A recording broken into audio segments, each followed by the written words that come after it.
আসসালামু আলাইকুম নবম শ্রেণীর শিক্ষার্থীরা, আশা করি আপনারা সবাই ভালো আছেন। আজকে আমি আপনাদের সাথে আলোচনা করব আপনাদের নবম শ্রেণীর বার্ষিক পরীক্ষার গণিত প্রশ্ন নিয়ে।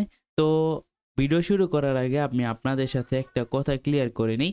যাদের গণিত পরীক্ষা হয়ে গেছে তাদের তো ভালো, তারা আপনারা কোশ্চেনের সাথে মিলাই দেখবেন যে আপনাদের সৃজনশীল কোনটা মিল ছিল বা কি অঙ্কের টপিকগুলা মিল ছিল।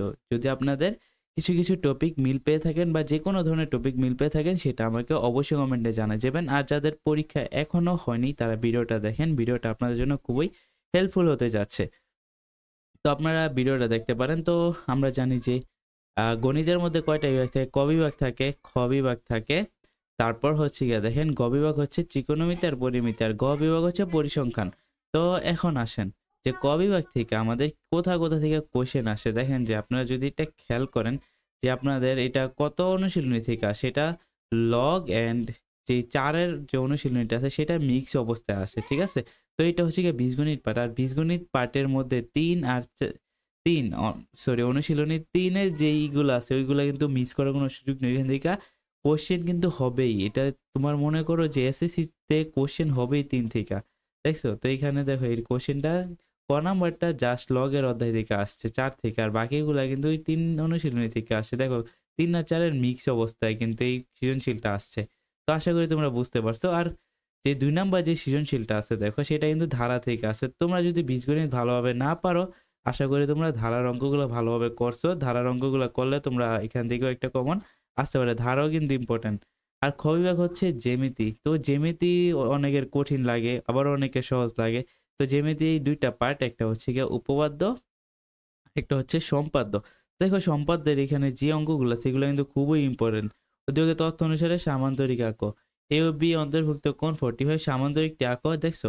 মানে দোনোটাই কি দিছে? সামান্তরিক। মানে এইখানে যে সম্পাদ্য দিছে এটা একবারে পানি বাঁধা একটা সম্পাদ্য দিয়ে রাখছে। তো উপপাদ্য আছে, উপপাদ্যটাও সহজ, কিন্তু যারা পড়ছো তারা তো পারবা। আর যারা উপপাদ্যকে ভয় পাও তাদের কোনো ভয়ের কারণ নাই। যারা ভিডিওটা দেখতে পারো। আর তোমরা যারা উপপাদ্য এখনো পড়ো নাই, যারা এখনো মুখস্থ হয় না উপপাদ্য, তারা চেষ্টা করো। আর না পারলে তোমরা এখন সম্পাদ্য পড়ে যাও, সমস্যা নেই। আচ্ছা, ত্রিকোণমিতি আর পরিমিতি আমি জানি তোমরা 95% স্টুডেন্ট তোমরা ত্রিকোণমিতি থেকে অ্যান্সার করো, কারণ ত্রিকোণমিতি ছোট প্লাস সহজ। ত্রিকোণমিতি ছোট প্লাস কি সহজ। তো এখানে দেখো ত্রিকোণমিতি থেকে আসছে, আর এখানে আসে পরিমিতি। তো যাদের ত্রিকোণমিতি ভালো লাগে না তারা চাইলে পরিমিতি থেকে একটা অ্যান্সার করে দিতে পারো। আচ্ছা, তারপর হচ্ছে গ বিভাগ। দেখো তো গ বিভাগ তো পরিসংখ্যান। পরিসংখ্যান নিয়ে নতুন কিছু বলার নাই। পরিসংখ্যানে তোমরা জানো যে ২ টা টাইপ দেয়া থাকে। একটা হচ্ছে এরকম এলোমেলো সংখ্যা আকারে দেয়া থাকে। আরেকটা হচ্ছে কি যে এরকম বক্স আকারে দেয়া থাকে। তো তোমরা আমাকে কমেন্টে জানাই যাও যে তোমার এলোমেলো সংখ্যাটা ভাল লাগে নাকি বক্স আকারেরটা ভাল লাগে। আর তোমরা তো সকলেই জানো তোমরা চাইলে কিন্তু পরিসংখ্যান থেকে ২ টা অ্যান্সার করতে পারো। প্রত্যেক বিভাগ থেকে যদি তুমি একটা করে অ্যান্সার করো আর পরিসংখ্যান থেকে ২ টা অ্যান্সার করে দাও তাহলে কিন্তু তোমার পাশে হয়ে যায়। আচ্ছা দেখো, এখানে দেখো যে ১০টা সংক্ষেপে প্রশ্নের উত্তর আছে। দেখো এখানে এটার মান দেওয়া আছে, আমাদের এটার মান নির্ণয় করতে বলছে। এটা তুমি লসাগু কইরা দিলেই কিন্তু উপরেরটা আয়া পড়ে, বুঝছো? আচ্ছা, তারপর দেখো এই যে a+b এটা কিন্তু বইয়ের একটা অঙ্ক, অনুশীলনী ৩ এর অঙ্ক এটা। তো গ নাম্বার দেখো এই কোশ্চেন গুলা দেখে নাও তোমরা, যাদের এক্সাম হইছে তারা মিলাই নাও। দেখছো? এই যে দেখো মান নির্ণয় করো।